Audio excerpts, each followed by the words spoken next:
Hi, my name is Don Lotus, and I would like to share some things with the country, with the world. And yesterday, I was watching a debate in Parliament about the actions taken due to the coronavirus, and also on the question of a future long-term strategy to deal with this, because um, this situation we're in, where we're all under lockdown, where all our rights are taken, and we don't get to enjoy life. We we have to keep working for to live, but we can't enjoy it. That's not really that's not really how the UK is, isn't it? I mean, it's not how it's played. It's not how it's been. The UK has been a very diverse place. It's probably, it's got a pretty good urban culture. Um, it had an amazing dance culture, and it probably still is there, but it's being kept underground. Anyway, um, yeah, this is not the Britain we all wanted to live, or this is not the Britain we really love, is it? This is not. No, this is a side of Britain for sure. It's a historical part of Britain. Um, but yeah, I think we all believe we've moved past this. And but then, what does that future look like, where we have moved past this? That is the question. That is the problem, and it's a problem because, well, you can't solve a problem with the same level of consciousness that created it. That's Einstein, and it's very intriguing, that statement, because it's basically saying unless you've done the spiritual work, you can't solve your current problems. Really, the you can say the problems are the making of the lower consciousness, the lower awareness, and so yeah, it can make sense that in order to fix it, you have to increase your awareness, you have to increase your consciousness. And the pace at which we have to work here in the UK, it's not easy, is it? Yeah, we're mostly booked from morning till night, and the opportunity for spiritual development is small. Not only that, the services available for spiritual development are almost non-existent. And I don't mean to offend people who have their faiths in these organized religions, um, but they're not going to really save you. The only thing that's going to really save you is you. Okay? And that's not to say that there isn't wisdom in the religions. There sure is, but it's been clouded because any spiritual development is done through practice and searching and experience, and you can have clues as to what is the way. You can find reassurance in your journey, but if you only read the book, you haven't traveled, you have not journeyed, you have not experienced. And yeah, spiritual development is more than that. It's understanding things, um, choosing to believe a flexible set of things, and testing those things and adapting and changing those things when your life experiences tells you otherwise. Yeah. um, and that's very much spiritual practice. But what seems to be also getting in the way of all that happening as well is we mostly, I mean, in the world, we've lost sight of what is good and what is evil. We might think, oh, evil is just like a Christianity labeling, branding thing, and it's like, yes, it can be. It's very much, the way of the mind to label things, and yeah, the most simplest and dualistic way is, good, bad, I like, I don't like. Okay. However, it's very important that we get a clearer understanding of what good and what evil is. Um, and yeah, I could probably, yeah, this is one of the things that I really wanted to share, is that good is about creating value.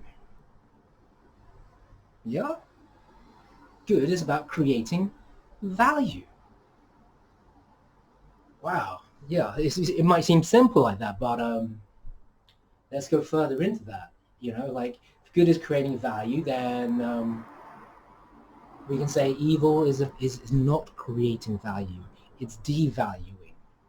Now, what kind of value are we talking about? Are we talking about money? Do you spiritually advance with more money? Now, you could say, like, money is some kind of test, yes, that to perhaps manifest things on the earth, but fundamentally, spirituality is a lot more than just money. Money is more. Oh,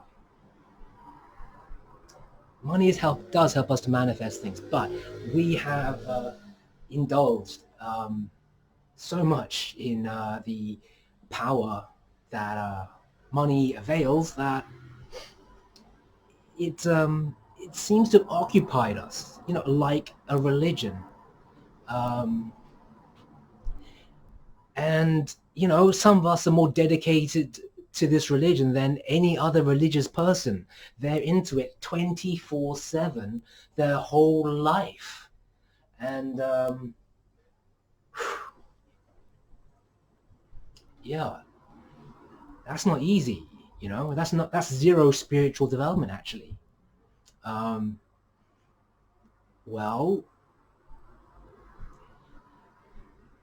you can't say it's entirely zero spiritual development, because there's definitely awareness that needs to be developed along the way to attaining that much money. But if your root goal is the money, then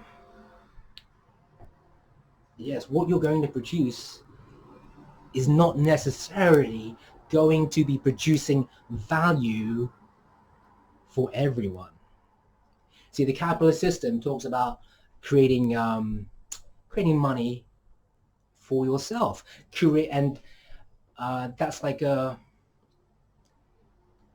increasing your value, say, in this three-dimensional world. But the spiritual world is beyond that, and we are truly spiritual beings having a human experience.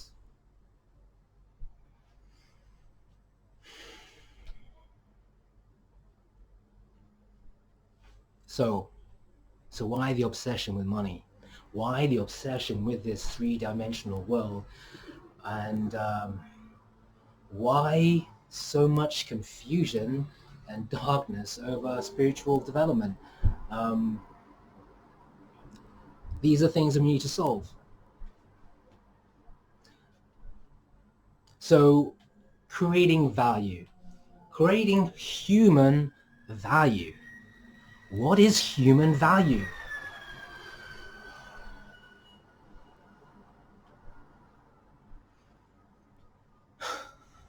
The most universally recognized and accepted human um,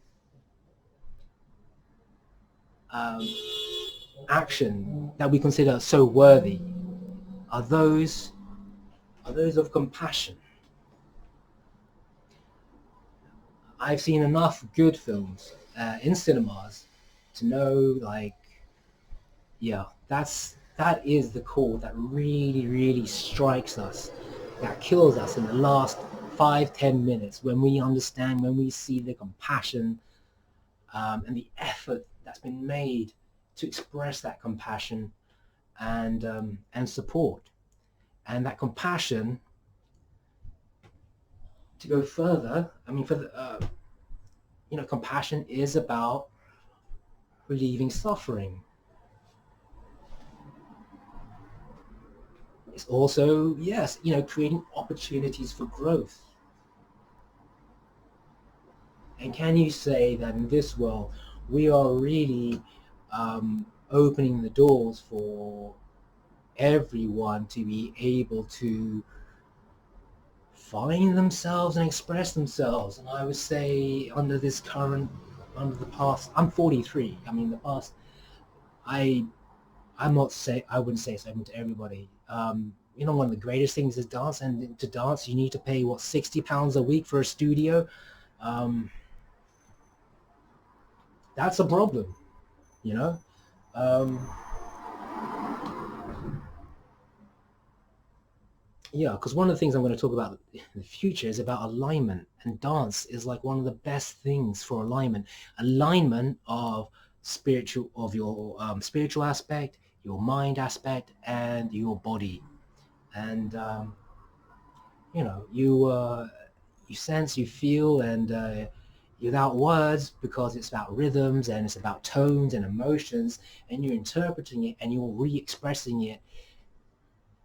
You know, all that is alignment. It's good.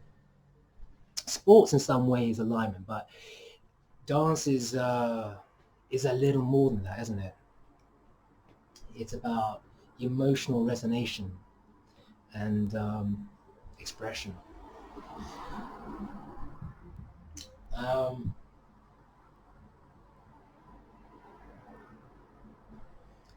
yeah, I went off on a complete tangent there, didn't I? So, yes, creating human value, helping people to grow, and that is really where that really should be the root of the decision making of policy, of all policies going forward. How do we create human value?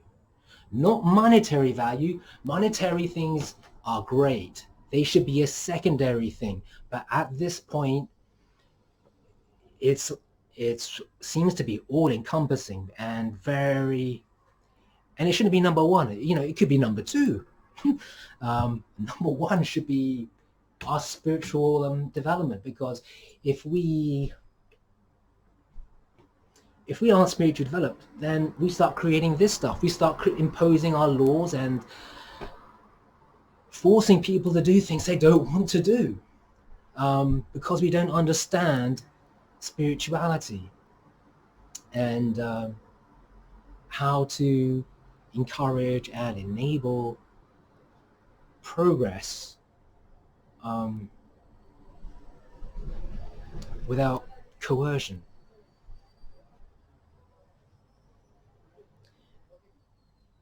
And it's really important, is because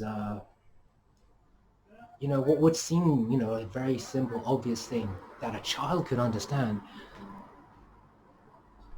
seems to have been forgotten by many adults. And maybe, you could say, like, we've been programmed um, away from it, because there's a lot of global competition and competing for power and money, and I really don't know how that is going to stop. It's not for me to stop it. It is down for those to control themselves, to grow themselves, and make better decisions. The spiritual path is not about forcing anyone or telling anyone to do anything. It is about supporting awareness and trusting and trusting the good nature of people. Now, how can you trust the good nature of people? Because yeah, a lot of us are traumatized in this world. Yeah, you see, there's a lot that needs to change. Yeah, trauma can kind of like sit and resonate in people and cause them to create things that devalue, that harm, that abuse, and yeah, we need to get past it. Now, yeah, how do we do that for people that are traumatized?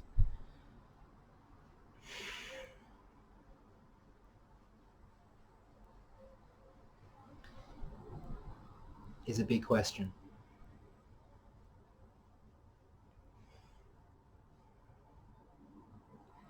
And the answer, you can say it's psychological, but it's deeply spiritual actually. Because the abuse signals that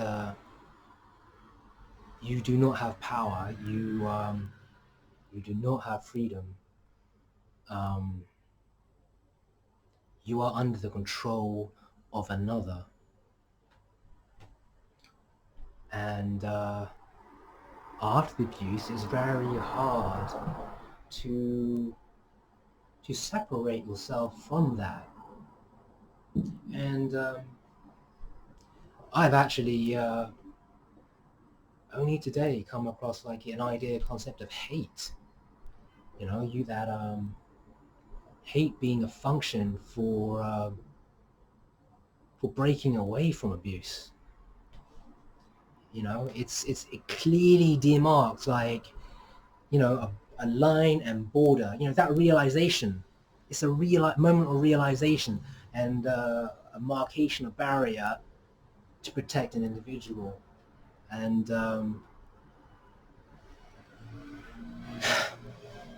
yes, it's troublesome. You know, there are some people that, you know, on their way to recovery will develop the hate, and we have to hope that you know, they will move past the hate and in a loving, compassionate world. You know, that surely can happen. So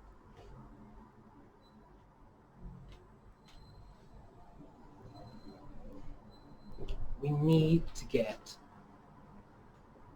on board with an idea of what is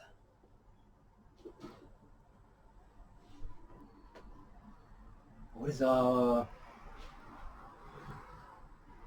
what is our future going to be? Are we going to choose good or evil? Are we going to choose to increase the value of humans and humanity? Are we going to devalue them?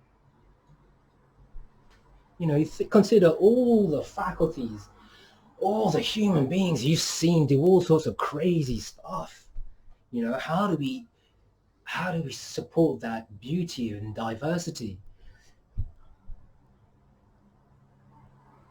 Genuinely support it, not use it to cover, you know, dark happenings. Genuinely support it. Um, yes, and open up to everybody, not just those in upper and higher classes. That's you're not going to get like a stable, happy society where such appreciation of humanity and isn't shared with everyone.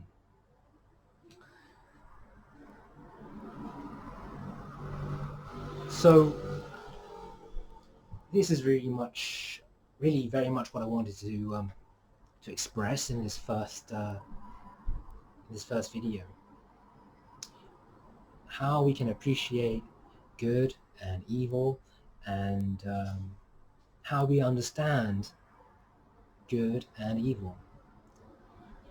I know it seemed like a simple thing. Why would anybody have to do this? But really, as if you observe what's going on in the world, a lot of us have lost sight of what good and evil is.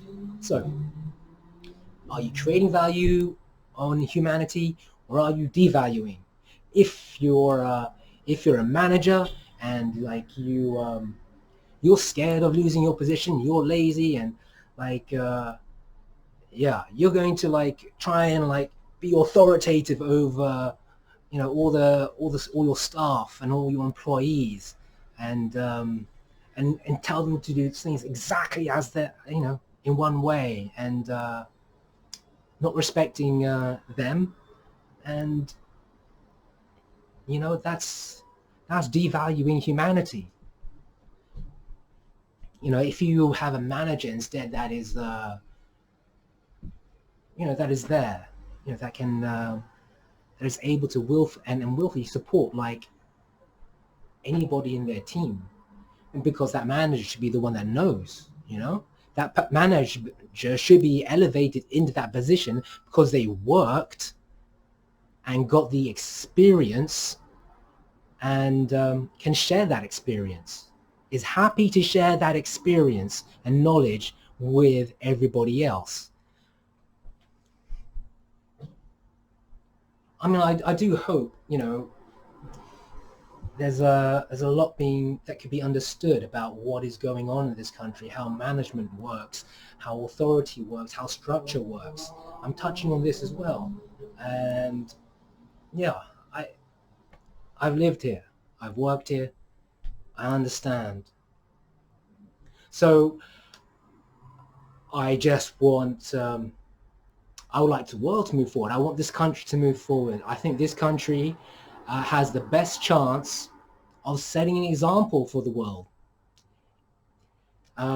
Funnily, you may not necessarily consider it, but I very much in my heart believe that this country could do and show the world a lot about what we can do to create a positive future. Because in my experience, I've understood like the willingness of, uh, of the British people towards beauty, love. That's a real thing. That's a real thing with the masses, the people. Okay, our a desire to experience, to embrace diversity. That's a real thing in this UK. Okay, I mean it's not amongst everybody. No, but like probably a majority of us. I don't know. I can't say. I've experienced it in my life. I've also like known like comedians come out here. I've seen like Stuart Lee. God, Stuart Lee. Yeah. If only if he could be funnier. Um, there are plenty of good people in this country. One of my favorite people as well, Donald Watson from back in the day. He's a guy who started veganism. Um, another guy I'm going to talk to you a lot about. Um,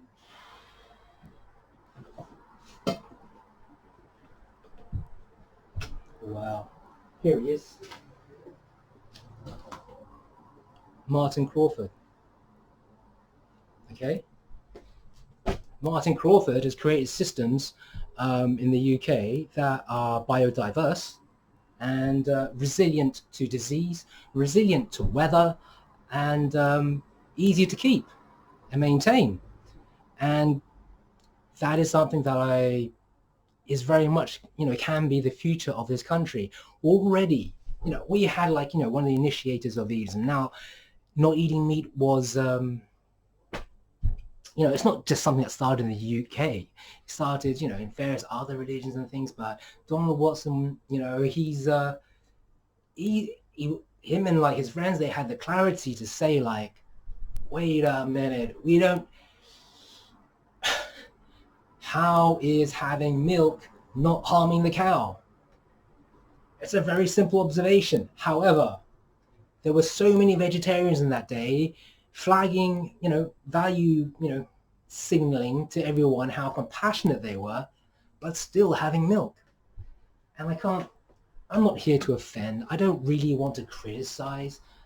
It's an observation. It's a truth, right? And we all are free to make our own choices. And that is part of our journey, I would say as well. Like the closer we are to truth, the more awareness we have of truth, the better decisions we can make.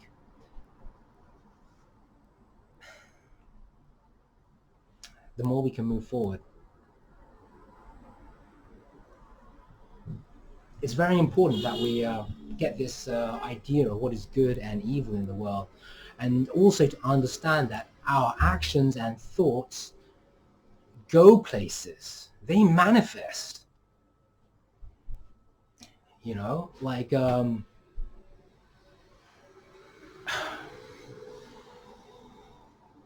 you me like me eating meat is not separate from the death of an animal. That is completely inseparable, right? And it's this realization I had like 15 years ago. God. And I realized there were so many other things before I realized that. But what other things happened? You don't want to know how I became vegan right now, right? I just wanted to get clear, like good, evil. We all live within a world that is contained, that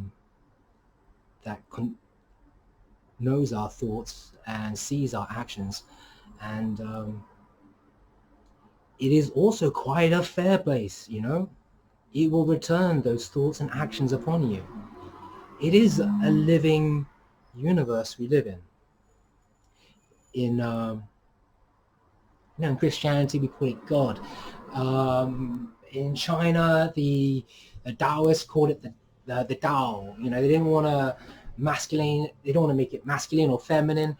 They just saw it as a way, as an energy force, a living energy force that's moving, sometimes moving through you, sometimes not. Yeah. And the more spiritual work we do, the more truth and love and conscious decision making with wide awareness, the more we have that, the further we spiritually develop, and the better chance we have of creating a bright future. It is not going to depend on like 1, 2, or 3, 4. It is going to take a nation to change the nation around.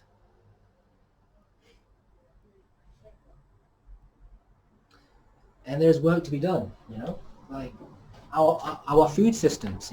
We live on an island. We are so dependent on like imports for food, and we need to adjust that and become more self-sufficient, which is why like we need to start doing stuff like this.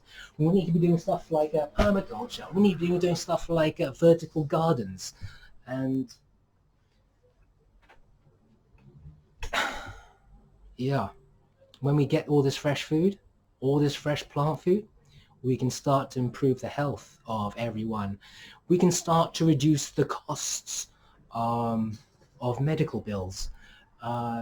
We can remove dependence on pharmaceuticals, and we can also live lighter, longer, and I'm going to say, yeah, look younger as well. I know that's a thing. I know that's a thing in human culture. We all there's quite a few of us that are interested in looking young, and there are some who will go to extraordinary lengths to look young. I don't want to get into those extraordinary lengths. They are about they devaluing people, harming people. but that is the length they'll go to just to look young, and it's not necessary if you understand good. In conclusion, good and evil. We need to make a choice, and establish that as our route for our future decision making, and be very conscious of all our choices and decisions. It sounds simple, but please, let's see it exercised. I would like to leave you with a video recorded by produced by the National Geographic on Martin Crawford and his forest garden. And I hope it might inspire you to see how Britain might look if we expanded those principles to the whole country. We could address labor issues. I mean, it's going to take a lot of labor to set this up. The payoff is going to be huge, so huge, and yeah, huger than Donald Trump. Huger than that. So yeah, let's do it. Let's think. Okay, let's think about it. Let's give it a really good think, and then do it. Thank you.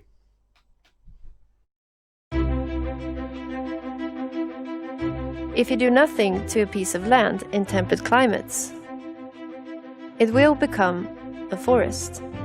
The forces of nature are actively moving the land towards a balanced, sustainable, and resilient ecosystem. This is called succession. In southwest England, an unusual forest is growing. Nut trees, fruit trees, shrubs, and perennial vegetables are planted in a way that mimics a natural woodland. This forest garden is the life's work of Martin Crawford, an unconventional gardener who grows 500 edible plants with just a few hours of maintenance per month. What we think of as normal in terms of food production is actually not normal at all.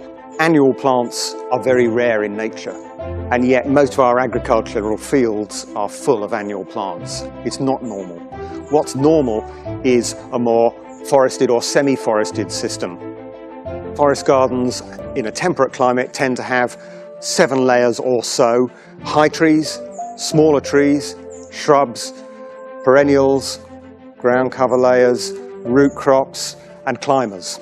So it includes directly useful plants, many types of fruit trees, both the common ones and much less common fruit trees, all the types of nuts, tuber crops, vegetables, medicinal plants, timber, but also logs that you might grow other things on, like mushrooms. There are also plants of indirect use, system plants, to help the system function better, and that includes nitrogen-fixing plants, mineral accumulators, plants to attract beneficial insects to eat all your pests. Forest gardens are very beautiful places to be in, because although they're managed, the management is light, so they have this very naturalistic feel to them, and it is more like being out in nature than being in a cultivated garden.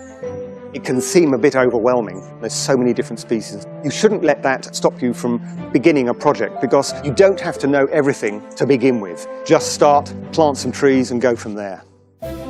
It's not the gradually increasing temperatures that damage plants. It's the increase in extreme events, big storms, big winds, very heavy rain, hail, droughts. By having a very diverse system, whatever happens to the weather, most of your crops will probably do fine. Some may fail, some may do better. That's very important going into the future, because we don't know exactly what's going to happen to our weather.